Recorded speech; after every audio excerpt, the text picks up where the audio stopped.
Greetings. My name is Stan Houston, and I welcome you to the weekend edition, a little bit of an experience for the master entrepreneur.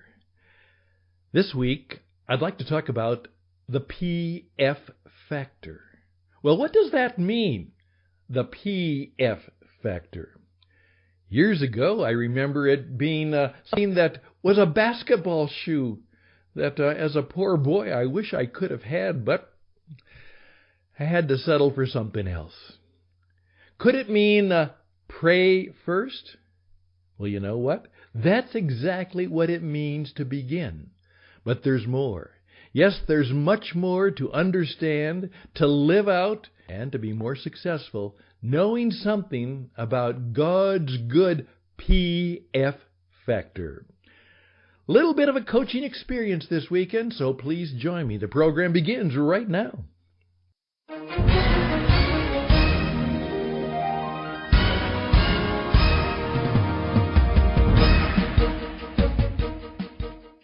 Yes, pray first.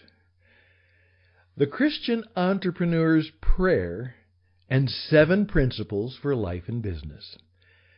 In my little edition called How to Be Fully Alive, the prayer and the 7 power principles for the Christian entrepreneur, I begin this way.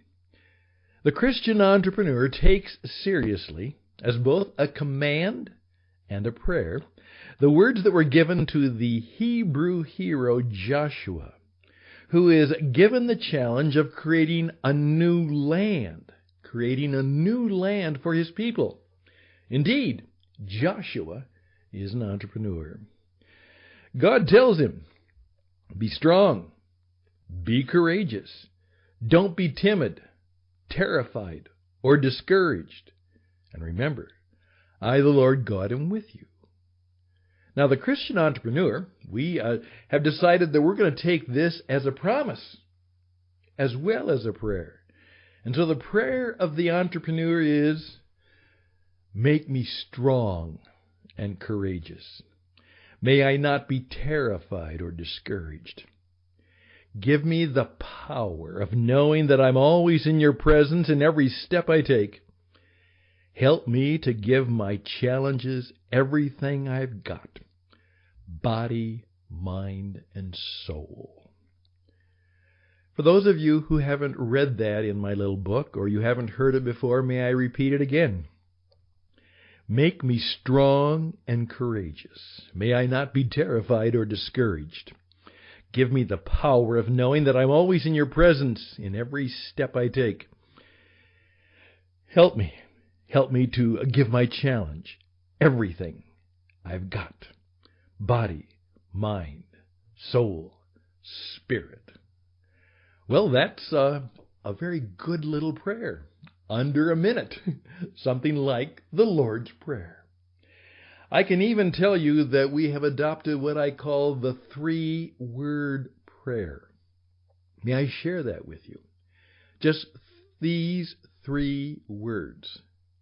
Say them to yourself. Say them out loud to yourself.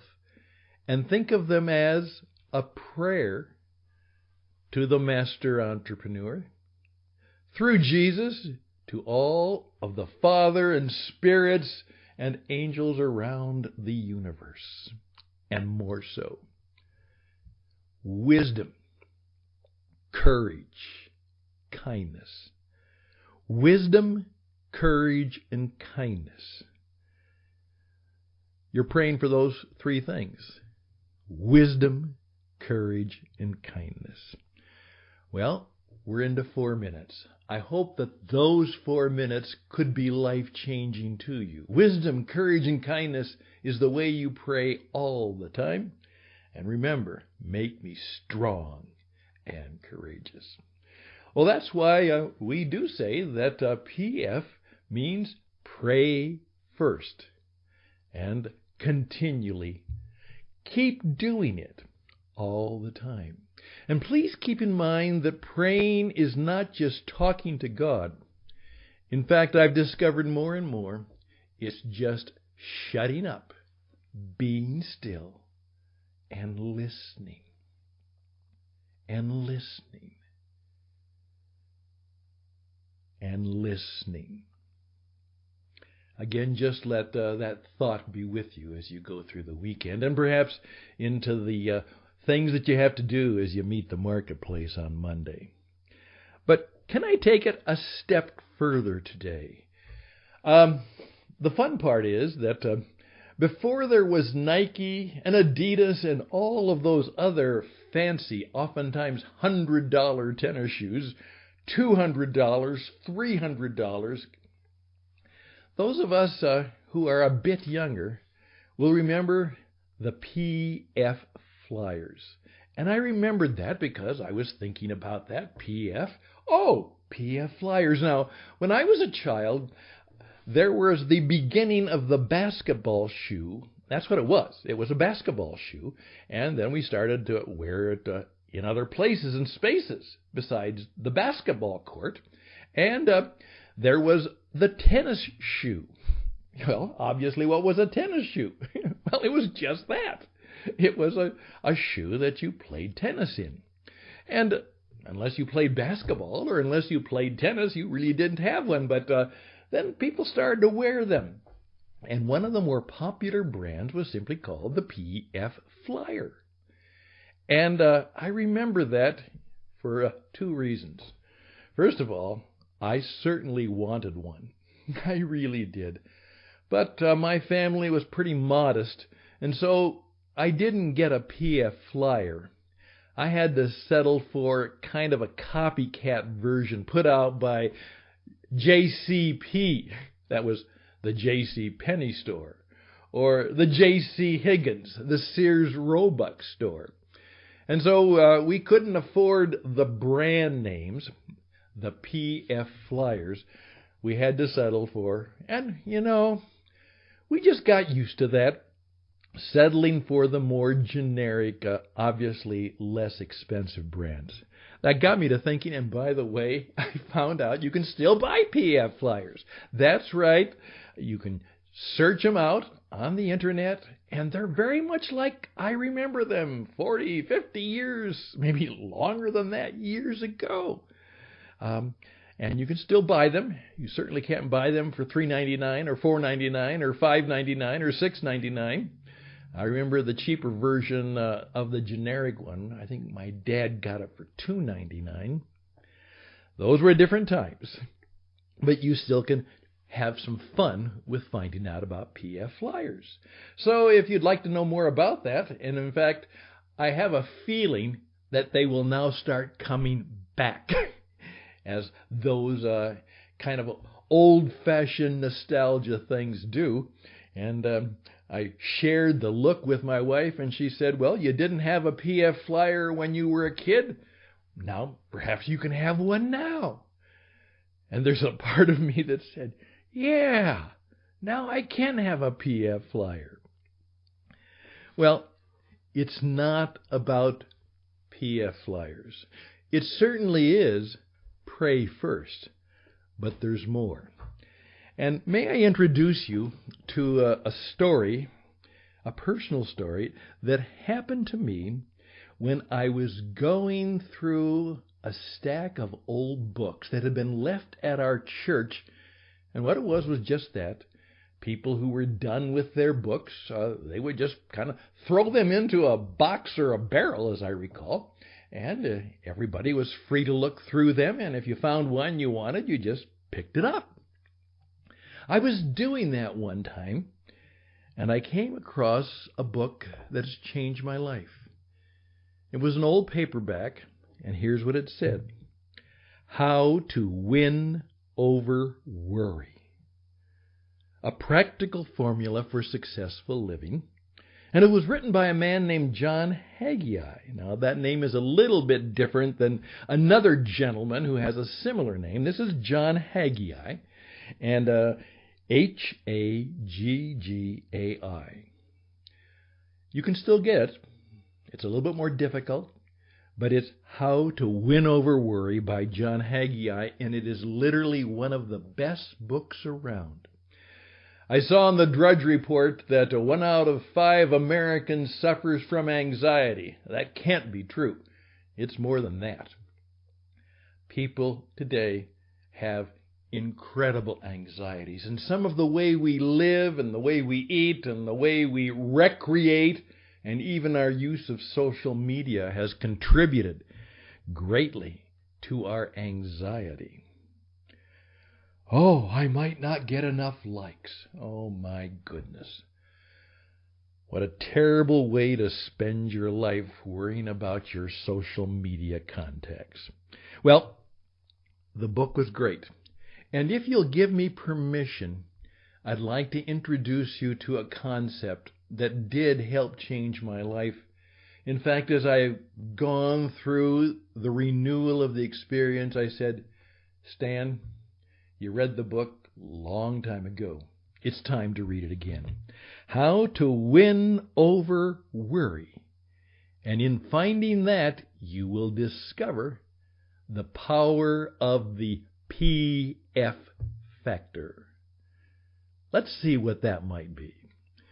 I'm Stan Houston. This is the Master Entrepreneur, and we'd love to be able to help you be just that, a master entrepreneur, a Christian entrepreneur who can make a difference in their world and who can actually live with the PF factor in their life and service. We can teach you how to do that. If you'd like to know more about that, that's what the second part of the program for this weekend will be all about. Stay tuned. Day by day, day by day, oh dear Lord, 3 things I pray: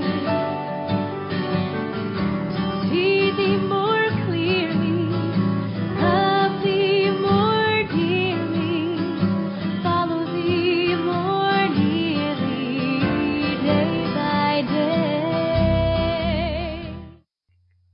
We're back. And I hope that in the next 10 to 12 minutes that we can actually be of real value to you. In the book, How to Win Over Worry, Chapter 9 begins our impelling motive. Let your moderation be known to all men. The Lord is at hand. And that's from Paul's letter to his friends at Philippi, Chapter 4, verse 5. And then here's another translation of it. Have a reputation for gentleness. Never forget the nearness of your Lord. And then there's another one. Let all men know and perceive and recognize your unselfishness, your considerateness, your forbearing spirit. The Lord is near. He's coming soon.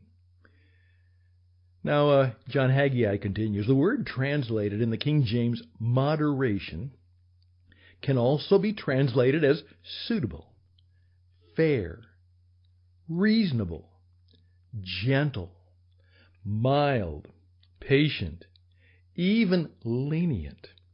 Now, the word further carries the idea of congeniality of spirit. Now, after making a thorough study of the word, you will inevitably conclude that I have spelled it correctly. P-O-I-S-E.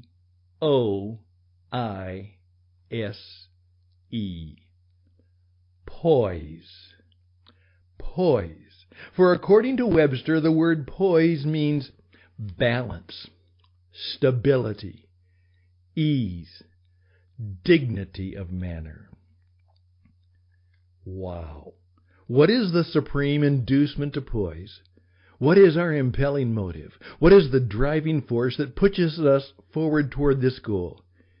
Here it is in a brief and meaningful message. The Lord is near. The literal translation of the words in King James is, the Lord is at hand.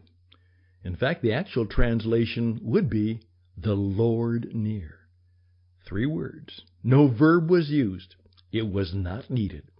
It is abrupt to the point of the dramatic. It's a bolt of light.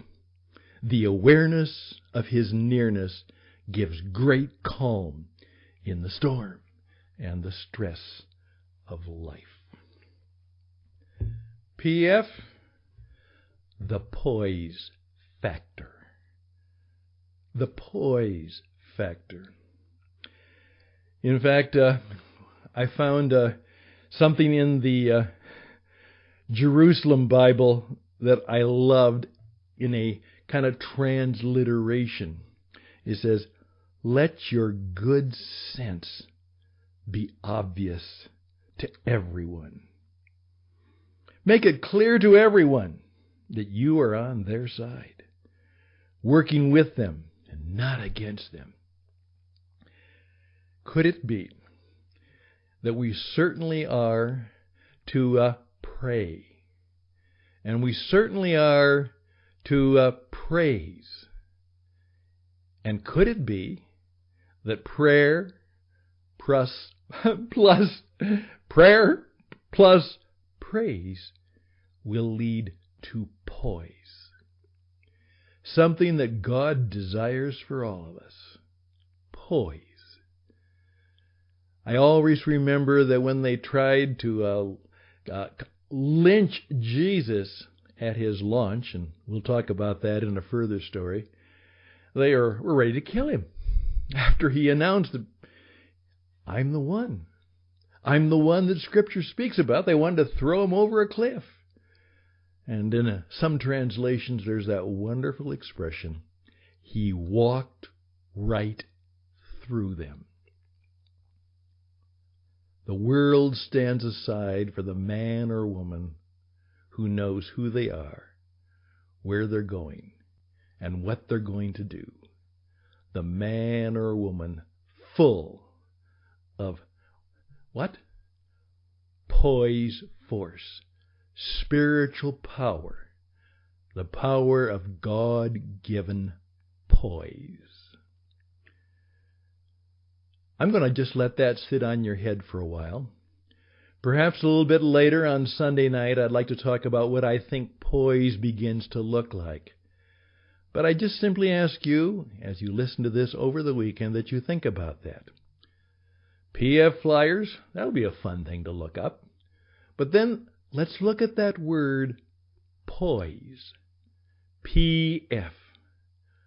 A poise force should be a part of our life, our service, our business, our career. And if you want to be an entrepreneur, it will be vital. And we'd like to encourage you to know more about it, and perhaps how you can live that way and do business that way and make a difference that way and be fully alive and more forceful and graceful in who you are and what you do. Let everyone know. Let your moderation, your gentle kindness, your wisdom, your courage, your kindness, 3 words, be obvious to all. So, PF, pray first, praise, and seek the poise factor. I'm Stan Houston. This is The Master Entrepreneur.